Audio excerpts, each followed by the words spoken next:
Give me a little intro there, Gomer. There's no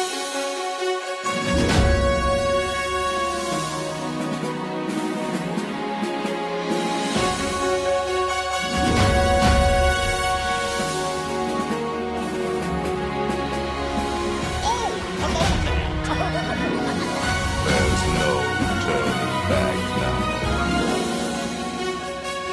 Let's put on the show. You're listening to episode 107 of the Station 71 podcast. My name is Mario, and this week I'm joined by my co-hosts, Beth and Brian. So lots of, I just realized 75% of these news topics are Star Wars. So lots of Star Wars happening in Disney this week. First thing on our news topics this week is that Disney is testing X-Wing drones to fly over Star Wars Galaxy's Edge. It looks like in probably some kind of preparation for Rise of the Resistance, maybe. Not a lot about the specifics of it, but I'm always excited when they talk about drone technology in the parks. Yeah, if they pull this off, it'll be really cool. These things are massive. I thought this was going to be like a small drone. This thing is like larger than a person.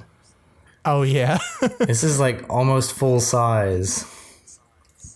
Yeah. Could you imagine that, like, you're in Galaxy's Edge, you're just walking around and you just see like X-Wings fly over the land? Like, that just sounds like it's got to be a thing that they have to do, especially now that it's out there. Like, come on, Yeah. Disney. This has so much potential to be awesome. The only thing that stinks is they've talked about doing stuff like this before. Like, they did the dragon for Fantasyland that never happened. Mm-hmm. So I just really hope that they don't let me down with this one. I'm going to skip around and I'm going to do all of these Star Wars topics at once. So let's talk about the next thing on here that's Star Wars related.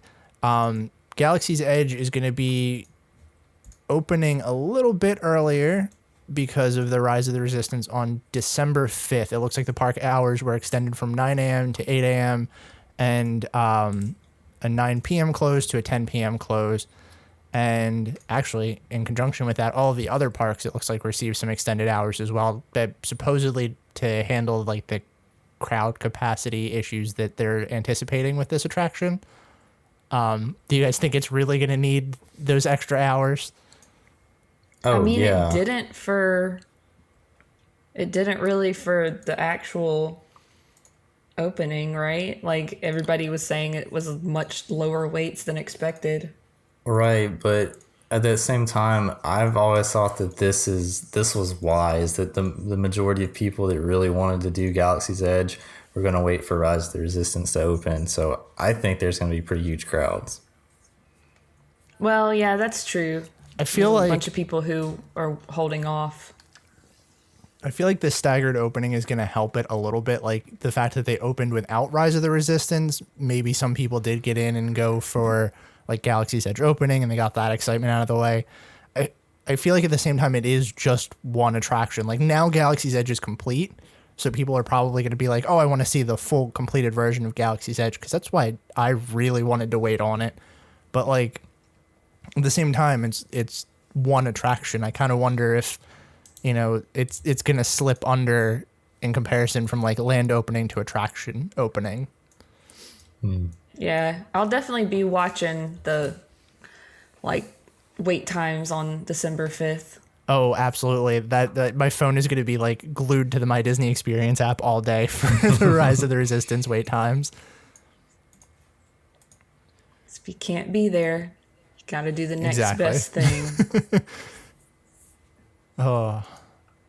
So to wrap up the Star Wars news, looks like Galaxy's Edge has received 2 Themed Entertainment Association awards, and was also named Time Magazine's Greatest Places to Visit.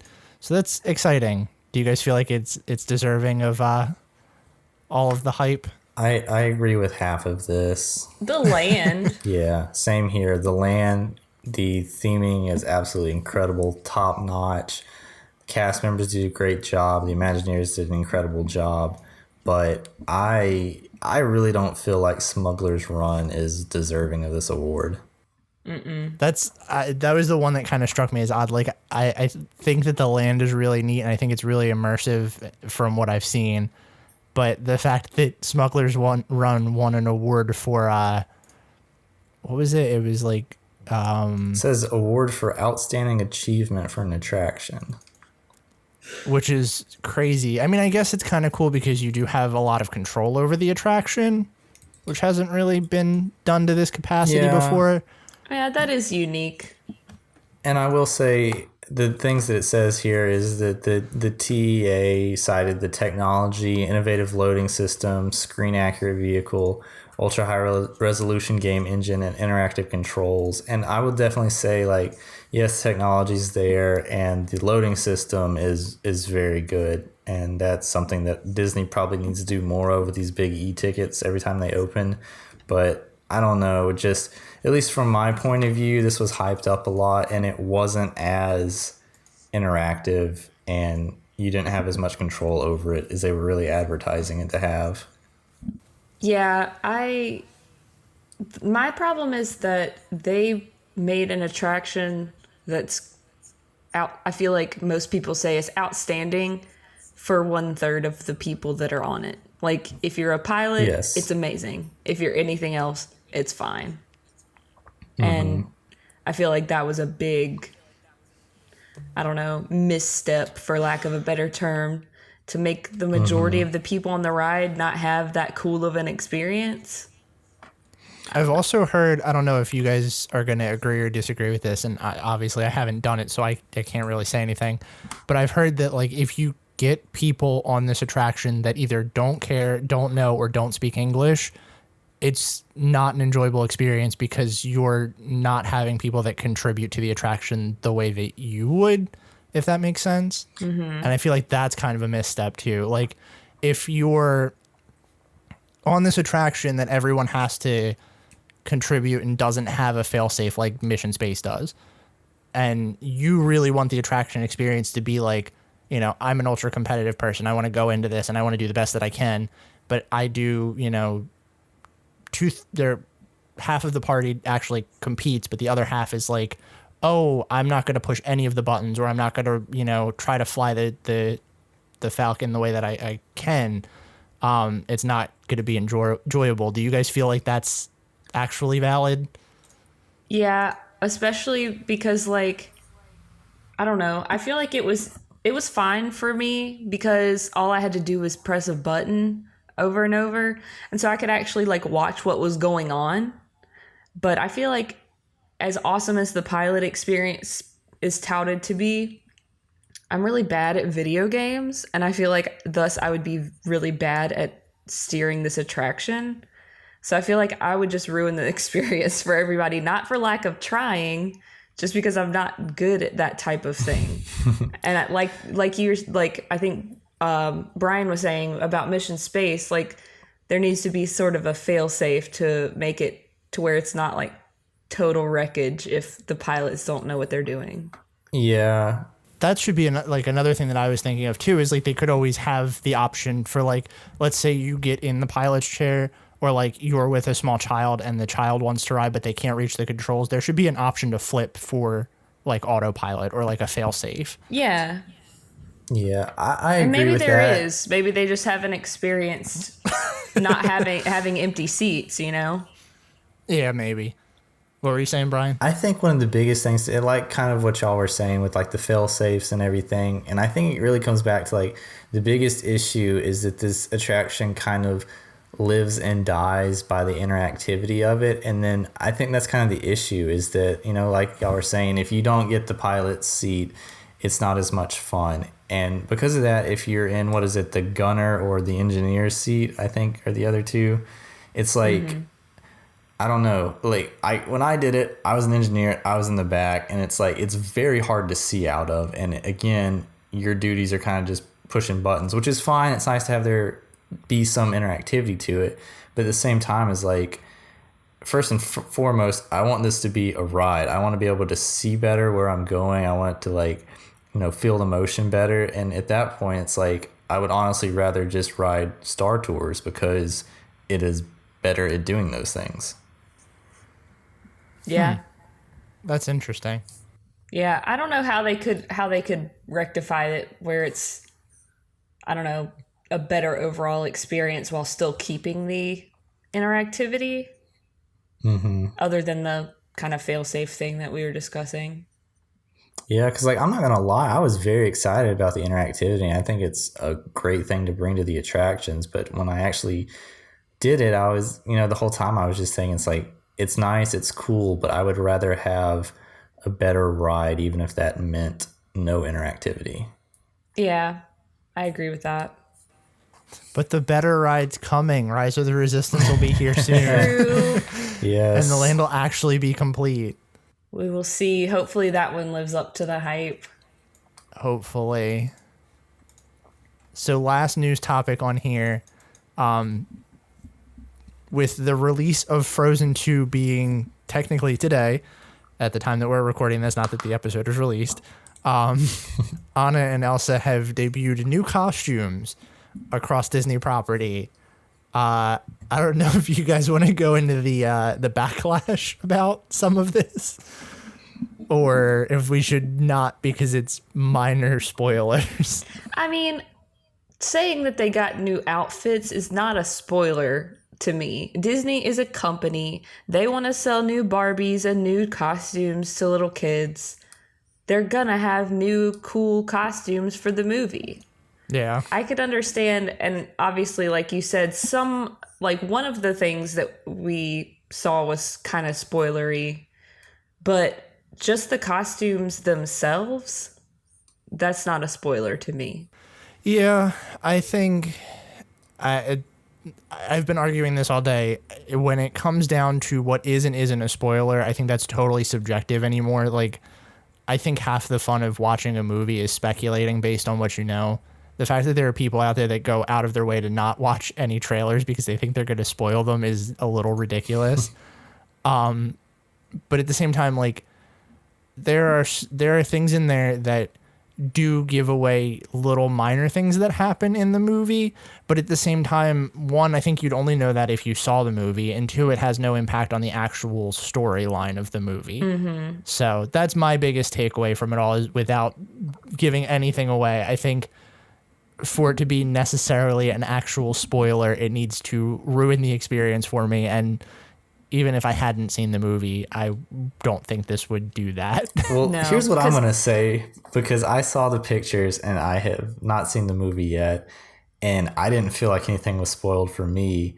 And I don't know, I feel like,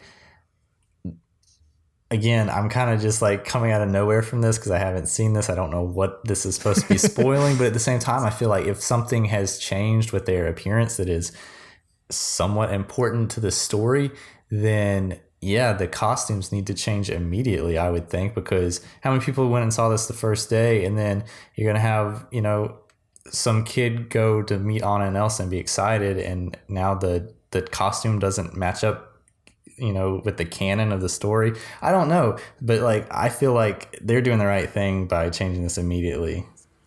Yeah. And That's a really good point, too. I just want to say also that particularly on the article that we're looking at, where it's the Royal Summer House at Epcot meet and greet, these are the costumes that they're wearing in the trailer.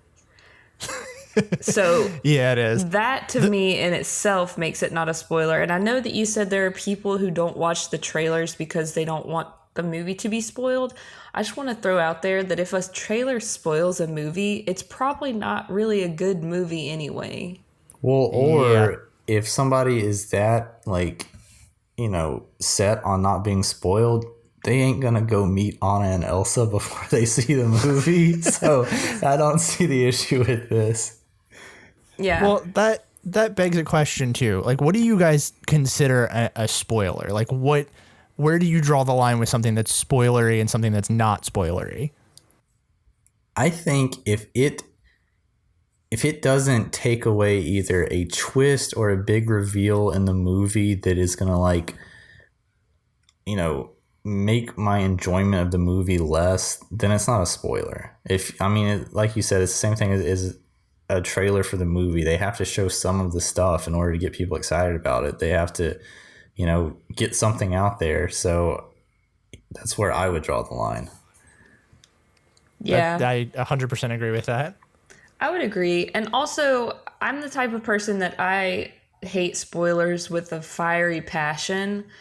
And if there's something that, like, if I wasn't able to watch Frozen 2 last night like I did, then I'm just going to stay off the internet until I do, for the most part. Like, I'm going to not go look at Disney news sites. And, you know, you're setting yourself up for failure in that sense. And, you know, you don't go browsing Twitter tags for Frozen 2. Like, I feel like you can do certain things that make your chances of spoilers less. Right. But that also being said, if you are a person that intentionally spoils stuff, there's a special place for you, and it is not a good one. Yes, that's for sure. Also, before we jump off of this and actually move to our topic, I want to say once again, back on the movie topic, we've talked about this before, but there's a trailer for Onward before Frozen 2, and it still doesn't feel like a Disney Pixar movie to me. It's because of the character design. It looks like DreamWorks.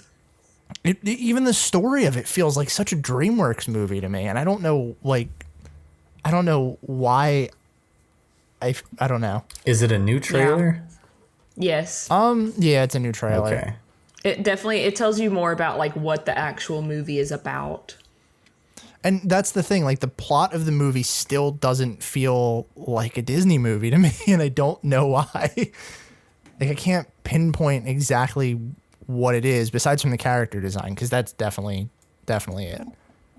And there's a trailer for Soul before Frozen, and I'm incredibly excited about that movie. That movie looks like it's going to be really good. I'm intrigued. I don't know if I'd say excited, but I'm intrigued. I'm sure it will be great, but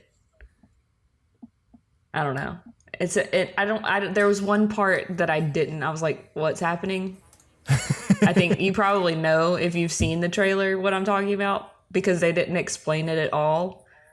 It's just like, here's a little part and you have no idea what's happening, and then we move on. And I was like, wait, what? But yeah. Anyway. Also, I just want to talk about on this article, there's a new treat, and it has the cupcake, and it has the little gecko lizard thing on top, and oh my gosh, I am obsessed with that little thing. I don't even know what to call it. I think his name is Bruni. Yep. Is that its name, or is that the type of creature it is? I think Elsa calls him that like once in the movie. Okay. Which is what we're going with. But there's a surprising lack of merchandise for this thing I noticed today. I went out and I did some Christmas shopping, which is very weird. But like I was walking around and I saw a whole bunch of Frozen stuff, and there was none of this little guy. And I'm thinking, Disney's been really good about marketing their sidekicks, and this thing is not being put out as much as I expected it to be. Oh my God, this little thing is so cute. I can't imagine that merchandise wouldn't sell well. Yeah. But I don't know. I agree. Like as I've been like out shopping here and there, looking at the Frozen 2 displays, there's not a whole lot with this little guy in it, but there's a lot with that horse. Yeah. Which, weirdly enough, I would consider that more of a spoiler than the Anna and Elsa costumes. Yeah, I would agree. But I mean, also, wasn't it in the one of the trailers? I don't know if it was in the trailers, but they put the merchandise out for that thing way before the movie, like anything else in the movie. Yeah, it's kind of like when they release pop vinyls and then you look at the back.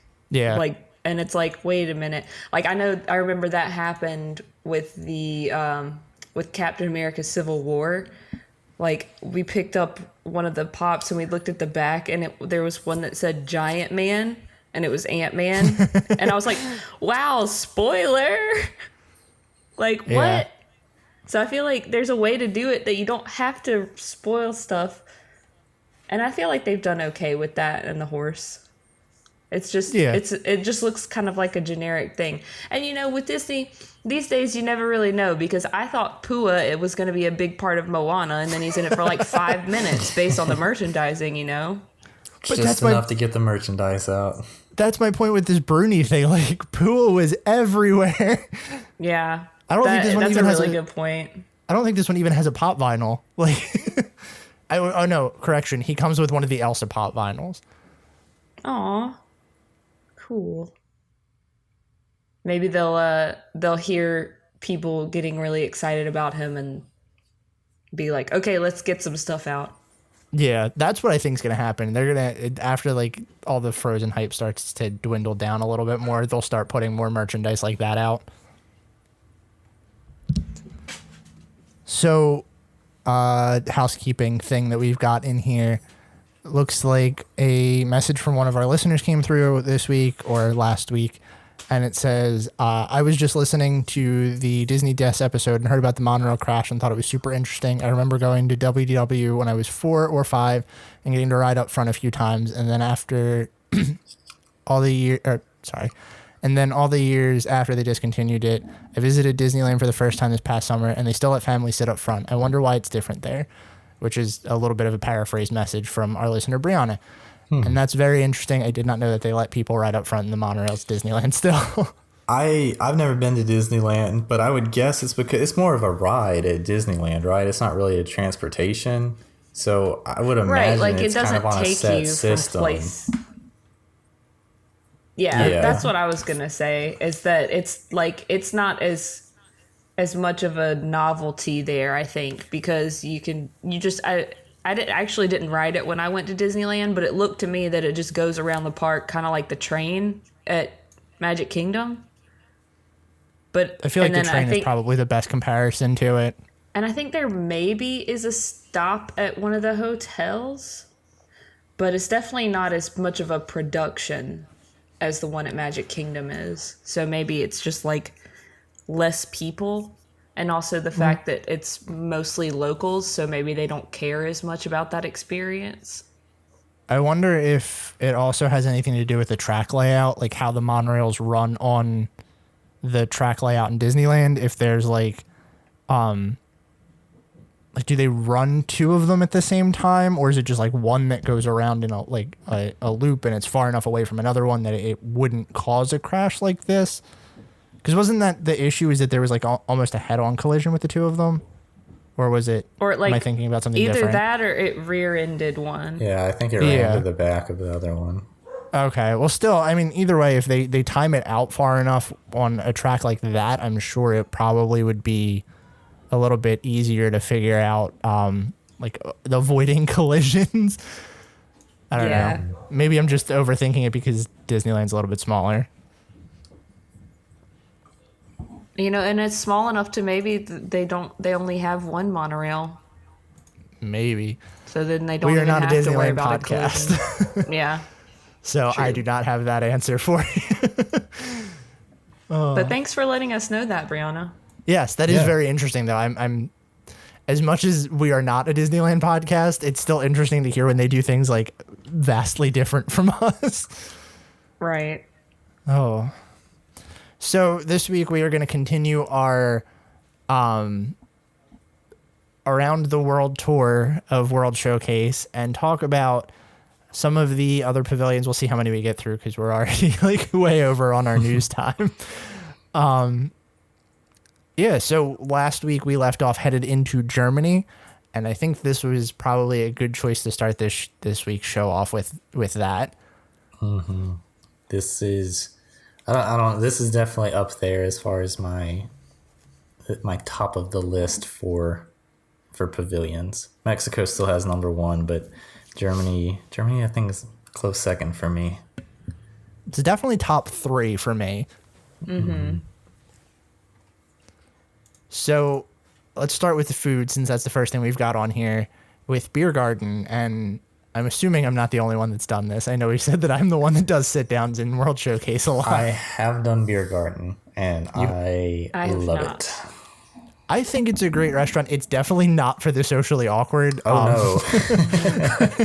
That's so for those of you for those of you that don't know, you actually have to share a table with other guests if your family doesn't fill up a table at Biergarten, because it is Oktoberfest style, and that's a big thing. Is like, I guess, I don't know. I don't know what the thing is. The lady explained it to us there, and I can't remember for the life of me. But the food is phenomenal, and the live entertainment is just great. There's not really a bad thing to say about Biergarten aside from, if you don't like meeting new people, this is not a restaurant for you. Yeah, I don't know. I mean, it reminds me a lot of like when you're on a cruise ship and you get to sit with people. It's like, it's kind of make or break. At least with this one though, it's like it's just for this one meal, so you're not stuck with these people for like a week. But so are you sitting like directly across from people you don't know? So yeah, you sit at a table with, I think it's 6 to 8 people at a table. So like if you go with the party of 2, you're sitting with at least 4 of the people you don't know, like at a table. they do try to match it up so that it's like at least relative age groups. I mean, from everything I've seen, I think when we went there, we sat with, it was another couple that was probably a couple years older than us, and there was another group. I can't remember if they were 4 or 2. But I will say, if you have enough people to fill a table, they will give you your own table. So that's We the have trick. done that. You just have to come in with big groups. But yeah, I was just thinking about like, you know, this also happens at a like any Japanese steakhouse if your party's not big enough to go around the whole table. But at least in that circumstance, if you're, you know, more socially awkward, you're facing the chef, not another person. Yeah, that's kind of the barrier for this one. So it's a long table. It's like a long dinner table, and it's, if you're coming in with 2 people, you're either going to sit next to or across from someone that you don't know. They don't really like make you sit in certain ways, but it the way that it's set up, you are going to be sitting with strangers, and honestly, it's best to just either eat your dinner and not make conversation, or make it not awkward and try to talk to them. Like everyone's there, they're having fun. The music kind of definitely cuts that tension a little bit, I think. Yeah, I was gonna say most of the people are watching the entertainment while you're there, anyways. So at least when we went, it was kind of like, you know, nice formalities, hi, you know, how long you been here, you know, having fun, whatever. But then most of the time, we're just actually watching the people do the shows. Yeah. And the show is great. I think this is another good World Showcase entertainment that just, if you're into this kind of food, come in, check it out, have dinner here. You definitely cannot go wrong in there. Yep. Oh, well, we definitely didn't mention the layout of the restaurant while we're here. It is a family style all you can eat buffet, so you can fill up on food here. Yes. So is it you get up and go grab it, or they bring it like big buckets to the table? You go No, get you it yourself. Yeah, you go get it yourself.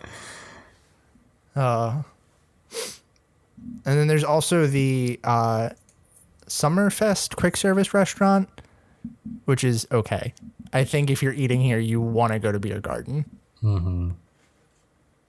If you've got time to sit down, and you'll take advantage of a buffet. Yeah, my biggest thing with the Summerfest restaurant versus Biergarten is the food is comparable enough, but I think what really sells Biergarten over the rest is the entertainment. Mm-hmm. So not having that, to me, is like, okay, I could probably get different food in World Showcase that I would enjoy a little bit more. Yeah. And I guess quick tip, I don't know if it still is, but when we went a couple years ago and ate here, same food, same show, half the price if you go at lunch. So if you're trying to keep costs down, hit it up at lunch. I did not know that. Mm-hmm. So while we're packing all the food in here, Let's talk about the best place in World Showcase. Oh, yes. At least the best smelling one. How do you even pronounce this store? Because Karamell-Kuche. Okay. I took two semesters of German in college, and that's about all I can show for it. So I feel like I've said this before. I gain about 6 pounds every time I walk by this store.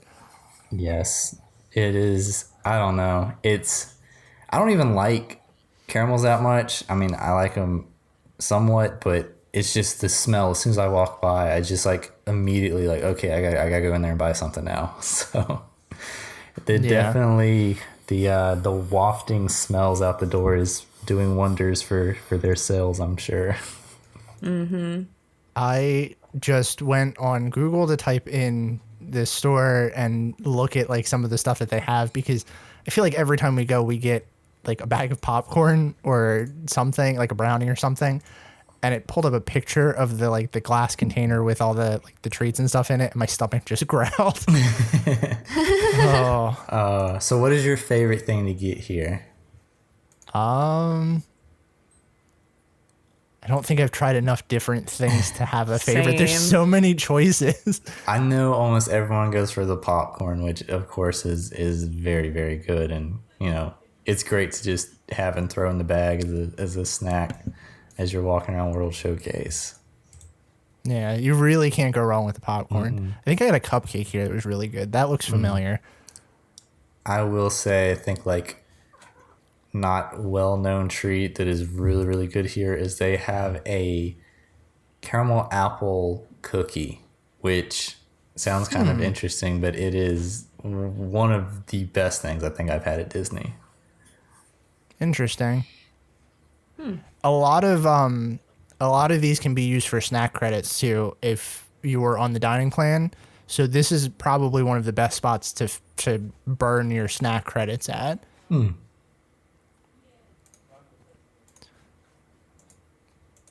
So next on our list, moving right along here, is the wine bar that I have never been to. I didn't even know that there was a wine bar here. Me either. Yeah. Oh, okay. That's I so don't wild, drink which is wine, funny. So I do drink wine, and German wine is almost all of German wine is white wine, and most of them are sweet, which is exactly the kind of wine I like. So I was kind of shocked to find this out and realize I had never been here. I am looking at... Oh, okay. I know where this is. This is actually in... if you're in... It's in the store, right? Yeah, if you're in the store that has Okay. all the glassware in it, it's in the back, and this is the place that sells like actual bottles of alcohol. Okay. I have walked past it now, I realize, but I still don't think I've tried anything. Yeah. I always thought this was part of this store. I guess it kind of is. The glassware in the store is pretty nice, I guess. I mean, you can buy a giant boot for your beer. Oh. But tying it back around to the next stop on here is the miniature train town, which I think everyone knows about in Epcot. This is definitely good. I feel like this used to be a lot more popular than it is now. A lot of the people I see waiting here are usually just like waiting for someone to come out of the bathroom. Yeah, and they need to get out of the way because I really enjoy this. And I'm one of the people that still goes to look at it. And I love seeing all the little lizards on top of the houses. I was just about to say, are you there for the trains or the lizards that are about to get run over by the train? Mostly the lizards. For sure. But I do love the little details. Like, I love that they change the banners every festival to be like the festival that's going on in the little town. Yeah. If you look, it's like teeny tiny little food and wine banner, teeny tiny little flower and garden banner. And I think that's really cute detail. Mm-hmm. But mostly for the lizards. That's the only reason anybody's there. I didn't realize how big of a footprint this thing had too. Like looking at it from Google Maps, like this is actually a really big chunk of space. Yeah. So that would move us into the shops, right? Because, all right, who wants to take a stab at pronouncing these German names? I mean, I can try. I actually. What was that? One more time. Das Kaufhaus, Der Teti-Bar, and hang on, I know this is a hard one. It's the Christmas corner, but it's Die Weihnachtssäcke. I believe. Now that we have butchered those. Yes. Actually, we're going to have some very angry German listeners. Right. I thought you did pretty good. I actually also took 2 semesters of German in college, and my family is German. So I think that you did pretty good, Brian. Oh, well, thank you. So let's start with the toy shop, and we'll work our way around, because that's the first one that came up on Google for me. This is the place where you can buy all the Duffy clothes at in Germany. And that's the only thing I remember about this place. Yeah, I still don't get the whole Duffy thing, but whatever. If you're into that, here's your shop. I feel like one of us is going to go to Tokyo at some point, and then all of the Duffy stuff will just make sense. Maybe. Like that's all it takes is going over there, understanding why they love Duffy, and then coming back. But they also have other like Duffy-like people. There's like a whole Duffy canon in Tokyo, and some of them I don't understand why. I guess Duffy's like the OG, like he's the one that started it maybe, and that's why he's the biggest deal. But I feel like some of the other characters are cuter. So I still don't get it. What is it? Is it based on something? So it's actually a World Showcase original character, and the story behind Duffy, from what I understand, is that Minnie made Duffy for Mickey while he was traveling the world to go on his adventures with him, and that's the big thing with him. But it never caught on over here. Somehow it caught on over in Japan, and then they just started making more characters. That is so It's oddly because random. Japan loves cute things, I think. I mean, it is cute, but I don't know. It never really caught on here the way they wanted to, which is why I think most people just don't understand it. So I'm looking at the Wikipedia page, and there's actually 2, 4, 5 additional Duffy friends. I didn't realize there were that many. Yeah, they all have weird names too, don't they? Yeah, Shelly May, who is a female teddy bear who is Duffy's best friend, that was also made by Minnie. Gelatoni, which is a gray cat who loves painting, based at Tokyo Disney Sea's Mediterranean Harbor. Stella Lou, a lavender and pink ballet bunny with an aqua bow and tutu and pink ballerina shoes. Duffy supports her goal of dancing on the Broadway stage. Okay, hang on. So I'm nice sorry. of I'm Duffy. sorry. These are stuffed animals that Minnie made Mickey, but they all have like real backstories. Like they're sentient beings. I don't get this. So Duffy is, and I think Shelly May is too. I think the rest of them are just kind of like characters that Tokyo has come up with. Okay. Yeah. It looks I'm like... gonna send a picture of them all to you guys so you can see what they look like. So it looked like all of them... So Shelly May, Gelatoni, and Stella Lou debuted at Disney Sea. Then we have Cookie Ann, who is a dog that typically cooks waffles. Okay. We're taking a deep dive on Duffy. Oh, man. And I guess as a girl, Cookie Ann probably, she debuted at Hong Kong Disneyland first, and then a few months later at Disney Sea. And then Olu, which is an Aulani exclusive, which is a ukulele playing sea turtle. I learned something today. I knew there was like a whole Duffy canon. I just didn't know it was this deep. And I'm sure it goes even deeper than that. Now, see, the related character section says that Shelly Mae is Duffy's best friend, but the history says that Shelly Mae is Duffy's girlfriend. Oh, goodness. So they really might need be a to little know. rocky right now. I mean, I guess she could be did- both, right? You're supposed to marry your best friend. Is this like Star Wars where there's like a split canon and like you kind of are like follow one or the other? There's the extended Duffy universe, the Wiki Duffy universe. Oh boy. I found an article on Theme Park Insider called "Who is Disney's Duffy Plush Universe?" What? We have This- gone so deep this down is- this rabbit hole. I was about to say, we've There's talked probably more like about fanfics Duffy. of this. Oh, no. boy. Please don't. I just wanted to find out if that was the actual like Duffy story, but apparently he started as the My First Disney Bear, and that never caught on. So Disney retconned it for this this big story that they have. Fans cosplay as Duffy the Bear. Oh, Apparently. no. I have to see. Oh, there's Duffy the Bear Chuck Taylors. What? How? And there was even a Duffy bus. Oh, This is so Yeah, we- mind blowing to me. all right. So I guess we're adding Duffy Bear Universe to our topics list. Yeah, I'm intrigued. All right, let's add that, and we'll come back to that at a later date.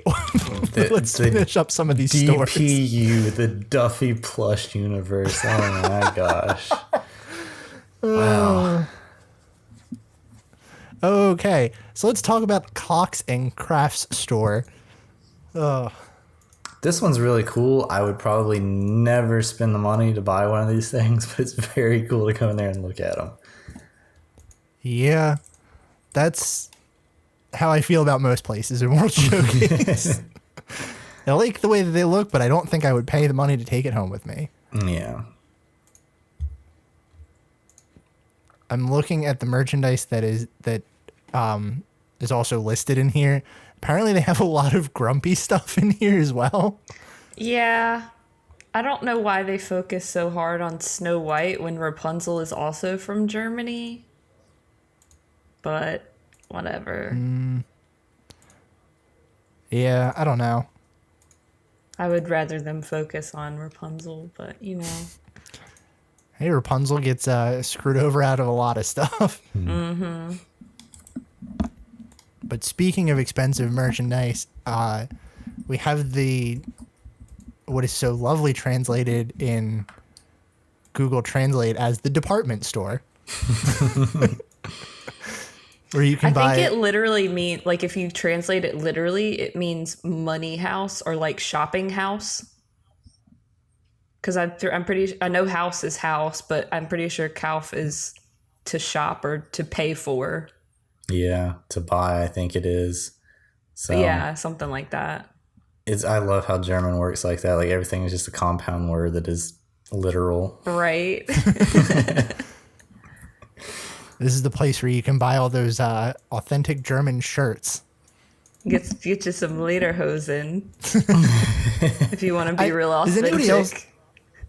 anybody else feel really weird about these, like the places in World Showcase that sell clothing from that country, and they're like $70-$80 for like a polo t-shirt? See, I wonder, like, I think like Disney has to lose money on this, right? Like they are not selling enough of those things to make up for staffing the store and the overhead that it costs to run it, right? There's no way. I don't know. I mean, I want to say no, but But I mean, when you're selling stuff that expensive, then maybe all you got to do is like I'm looking at these dresses that are actually really pretty, like nice detailing. They're $275. I'm sending a link now. I believe it. Dirndls, I believe is what they're called.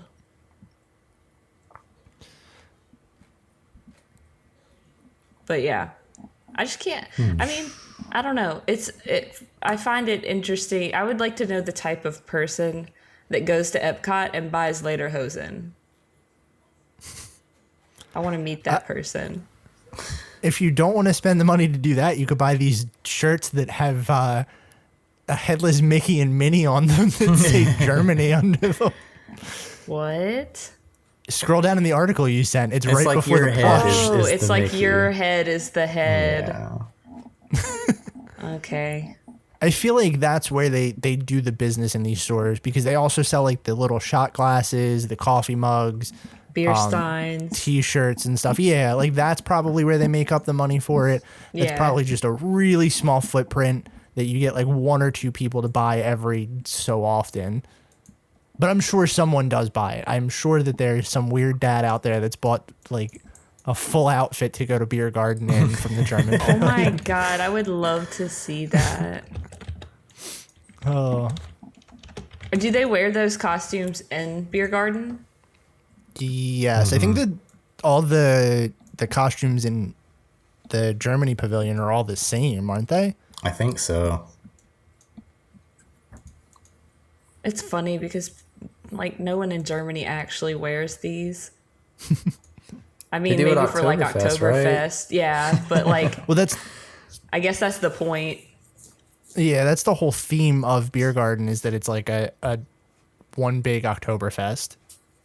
Well, that's If they're cool, gonna I do guess. this, then they need to sell like colonial attire at the American Adventure. Oh my gosh. Are you gonna go buy some colonial attire at the No, American but Adventure, it's Brian? right because that seems ridiculous. I think it's just as ridiculous to sell this stuff at the Germany pavilion because no one's gonna buy it. All right, fair. True. So let's see, what else did we miss? We missed the Christmas store in Germany, which is fine, I guess. Disney has a lot of Christmas stores. And this one's kind of, I don't know. There's not a whole lot of merchandise here, but they also have some of the, I don't know if they actually are handcrafted, but the handcrafted kind of looking ornaments and stuff that you can get. You can also buy the pickles here. Oh, yeah. I love Man, I that. forgot about those. And that's very much a thing, so. And then it What looks a like the weird last. tradition. How did that start? Did they put a real pickle in a Christmas tree at some point? Now that we've opened up this Pandora's box, I think we actually have to look into that and see why.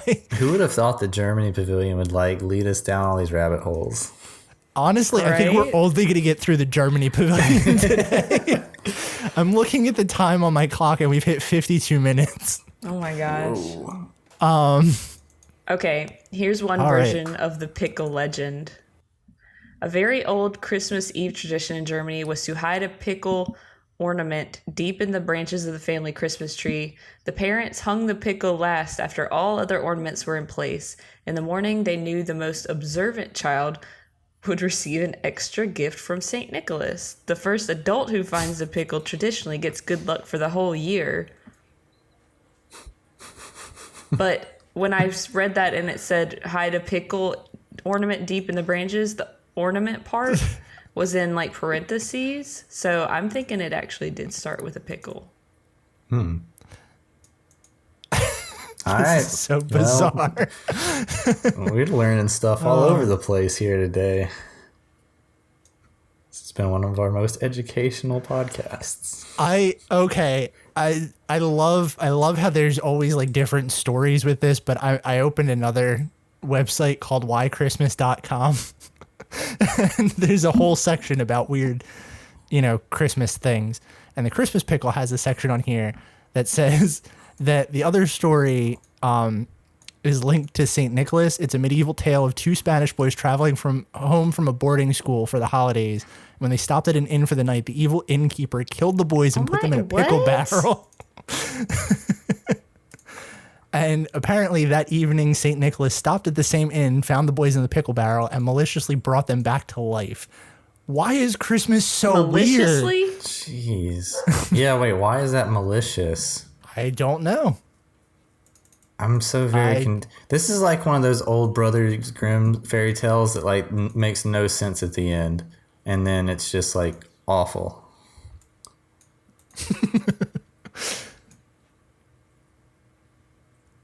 Apparently, there's also a city that holds an annual pickle festival in the early parts of December, so that may be part of it.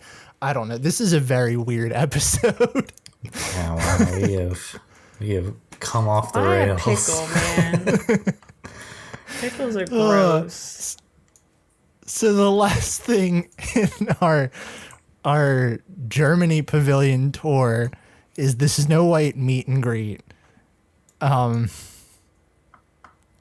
which is, I guess, fine. Isn't her wishing well here? Mm-hmm. Like, I think that's the only unique thing about that meet and greet. Yeah. So, do we want to go into Italy or? Oh, hang on. I have one fun fact about Germany before we leave is that when the Imagineers were planning the pavilion, they were originally going to put a boat cruise ride kind of similar to Maelstrom in here, and it was going to be like a cruise down the Rhine River and kind of like how Maelstrom did, explored the history and the folklore of Germany. But as they were nearing opening, they ran out of money and were unable to do it. So if you look to the right of the beer garden, there's kind of like this large wall that's just kind of walled off now, but it looks like this was going to lead somewhere, and that's why this was supposed to be the entrance to that ride that never got made. I always thought the entrance to where Biergarten is very odd because, like you said, you can see how it looks like something else was supposed to be there, but now there's just like a door. Yeah, it's like everything's on the left, and it like all kind of leads down. It's like shop front after shop front after shop front, and then you get to beer garden, and then it's like as you go to the right, it's like huge blank space, and then you get to all the other shops. So it's kind of apparent if you know. So, do we want to go to Italy next, or? Oh, I don't care nearly as much about Italy as I do about Germany, so I feel like I could make it quick. I don't know about you guys. Yeah. Italy is not one of my favorites. I would have said the same thing about Germany, but here we are. Okay, let's talk about Italy. I think that before we talk about anything in the actual pavilion, we have to talk about how it's laid out, because this one is, I think this is one of the coolest, like, flat surface pavilions. Like, not, I don't know how to explain this other than, like, Morocco, you can easily explore. Italy is pretty straightforward, and it hits you with a lot right away. Mm-hmm. But yeah, so looking at the map, it looks like the first place that we have on here is the crystal store. That translates to the beautiful crystal, where you can buy all of those interesting and overly priced Italian masks. And I also believe, yep, this is exactly what I thought it was. This is the place that Andy got swindled out of money for perfume. I've told that story on here, right? Mm-hmm. Did she get swindled out of it, or did she just find some perfume she liked? It was like super expensive perfume. It was really expensive perfume. We were in the pavilion and we were looking at something. I think we were just walking through, and it was like the end of the night. So we were the only ones in the store. And there was like a salesperson at this like display table that had the perfume there. And he came over and like had a bottle of perfume on him, and he was like, "Hey, let me show you this perfume." And without even asking, he just like sprayed it on her. And she was like, "Wow, this smells really good." And she really liked it. And I'm very like patchy on this memory, but she essentially got talked into buying it. And they were so excited that someone bought it that they asked to take our picture with the bottle of perfume. Oh, man. That's how you know you made a mistake. Yeah, that's the one thing I remember. Like, she has it, and we've looked it up online. It's actually a lot cheaper to buy it off of Amazon. I think she paid like $60 for a bottle, but it's like $30. And she ended up actually not even buying the perfume. They had a hairspray, like perfume or like a hair mist or something. I don't remember what it was. Some perfumey thing. She bought that because she liked the smell of it. And she's like, I'll just buy more of it online later. But yeah, at the very end of the transaction after it was purchased, the guy was like, can we take a picture? I think it was like the manager of the store, because it was the guy that was behind the counter talking to the person that rung us up. He was like, can we take your picture with this guy and the bottle of perfume? And I was like, I'm out of this. I don't want any part of this picture. Oh, so that dude hit his like commission of 1 bottle of perfume a month that he has to sell. Probably. Oh my God. But outside of that, I think Italy's probably got the best places, some of the best places for food. I haven't been to Tutto Italia, but I've heard a lot of good things about it. I have been there. It's a fancy like Italian restaurant. It's nice if you like that kind of stuff. Like when I'm in the parks, I don't really want to, first of all, do a table service restaurant half the time. And I certainly don't want to go to like a really fancy one, but it is nice food. And I'm glad that I've done it once.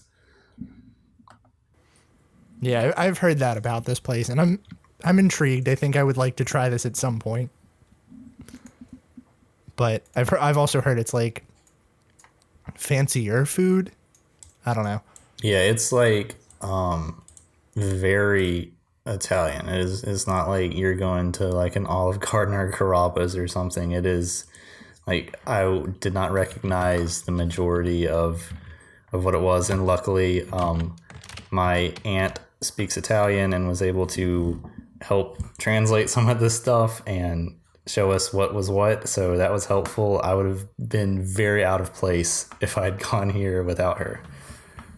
You mean Olive Garden isn't authentic Italian? My Italian soul hurts so very bad right now. Oh, goodness. But moving right along through the pavilion, we would be remiss to not talk about the best restaurant here. Oh, for sure. Via Napoli. Mm-hmm. I love this restaurant. Despite having a bad experience there the last time, I'm still going to go back. It's too good. Food's too good. They could like cuss me out and slap me in the face every time I walked in here, and I'd still come back. I 100% agree. Pizza is like my number one favorite food, and I do believe Via Napoli is the only table service restaurant I've ever eaten at in Epcot. And I've eaten there twice. You picked a good one. Yeah. Fun fact that I found while looking into this pavilion, apparently while they boast that they fly the water in from Italy, apparently they don't. It comes from Pennsylvania, which is apparently very similar to the water in Naples. But they're Did not know not that. using our good old Florida swamp water, which Ugh. Thank God. Which I'm sure is good. That's interesting. I want to know the research behind how they figured that out. They just tasted all the states' water and determined that one was the most similar to Italy. people take that serious. Isn't that like all the New Yorkers claim that their pizza tastes so good because they use New York water? Yeah. It's, I don't know. Pizza is, I'm going to get like No, you cannot yelled say at for this, pizza but is pizza. Pizza up here is pretty much very similar. Okay. Well, regionally, yeah, pizza is pizza for the most part. Regionally. Oh, well, yeah. I mean, it's very regional specific, but like the argument against like New York pizza and like anywhere else in the tri-state area of New Jersey, New York, Pennsylvania, like being any different is to me not really.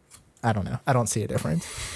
So now we're going to get a bunch of angry New Yorkers riding in this week too. So we've made Germans mad. We've made New York mad. Who else can we piss off this week? Oh, well, we're going around World Showcase, so this should be pretty easy.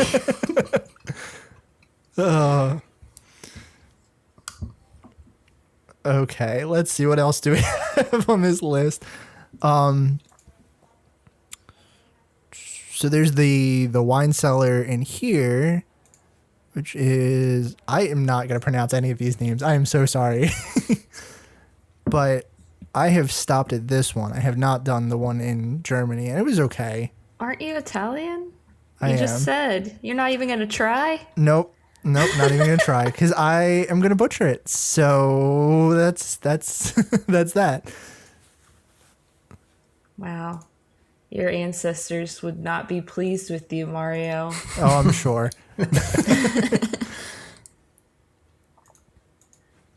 I lost my tab. Yeah, so wine. Oh, okay. Yeah, that's where we were. Yeah, so the wine cellar here, it's fine. Most Italian wine's red, isn't it? I think so. Gross. I'm like the world's worst Italian, so I feel like the only time I've really drank here was if I was like actually trying to drink around the world and like going to each and every country. Maybe a couple of times in between.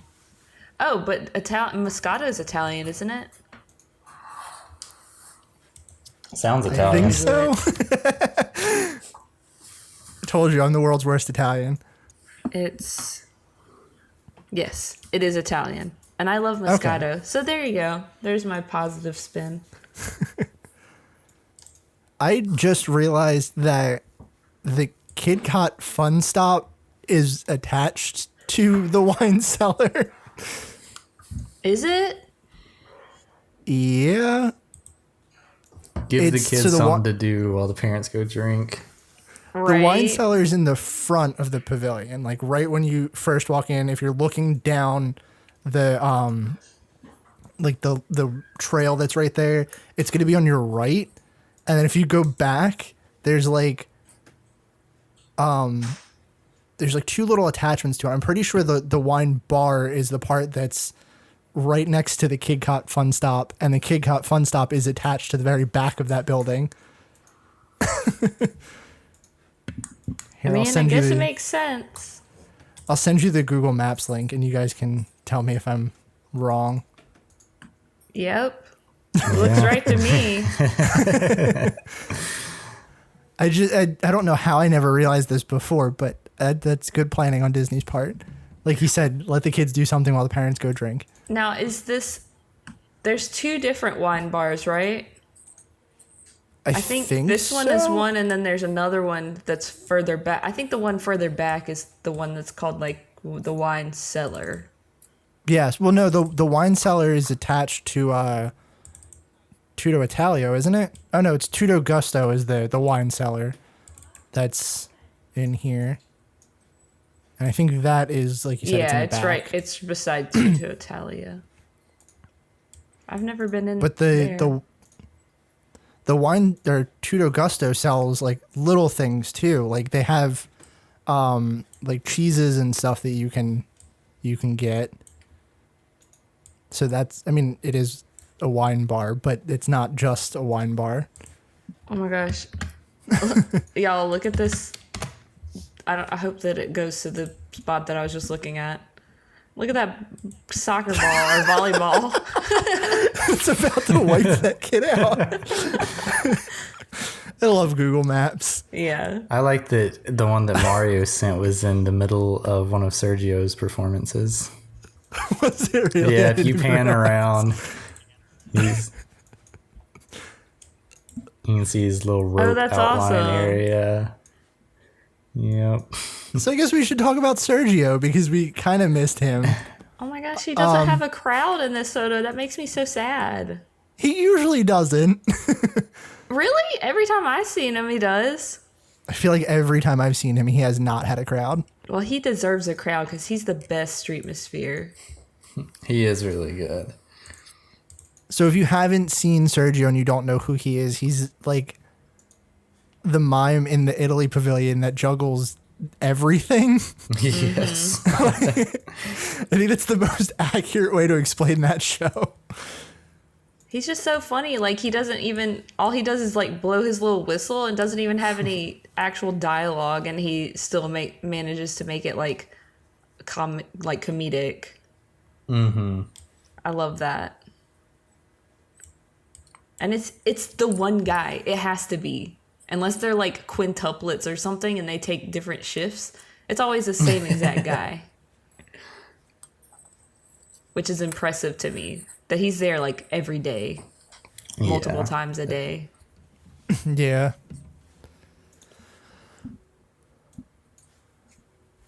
That's like, I don't know. That is very impressive that he's the only one that does it and he's out there all the time. Mm-hmm. He's one of a kind. So that kind of wraps up Italy. Do you want to venture into the American Adventure Pavilion, or I think no, we I got take too much some smack time to talk about it. that sounds like a next week problem. It's funny when we were talking about this, I'm sitting here thinking, this is going to take us like 3 weeks. I think we originally planned for this to be a 1 week thing. How did we ever think we were going to get through this? We have just now reached the halfway point. And we spent almost an hour talking about Duffy Bear. The one pavilion I'm like dreading that I feel like is going to be more of a problem than anything is going to be Japan. I feel like we're going to spend a whole episode in Japan. That's going to have to be a whole episode. The department store is just going to be an episode. The funny thing is, and I mean, I'm keeping all of this in here. I feel like as we start to get closer to the end of World Showcase, we're going to have a lot more to say because Japan, Morocco, I definitely think we're probably going to have at least a good bit to talk about. I know I'm definitely going to have a lot to say about France because I love that pavilion. Like, all of these are going to be very long. What kind of curse did we get ourselves involved with? Welcome to Station 71 podcast, where we decide on a topic and then talk about completely different things a lot of times. So have we decided that we're like contractually bound to finishing this before the end of this year? Because I just realized that there's a kind of push for time. I feel like if we don't finish it, there's going to be some like issue here. Like we're going to come back and we're going to forget Canada. We're not going to do Canada. Anyway, is there anything you guys want to talk about before we wrap up this week? Can we talk some more about Duffy Bear? Can we not and say we did? I think I'm good. Then that's going to do it for us this week. Thanks for joining us again on another episode of the Station 71 podcast. If you like what you heard, be sure to subscribe to us on iTunes or wherever you get your podcasts from.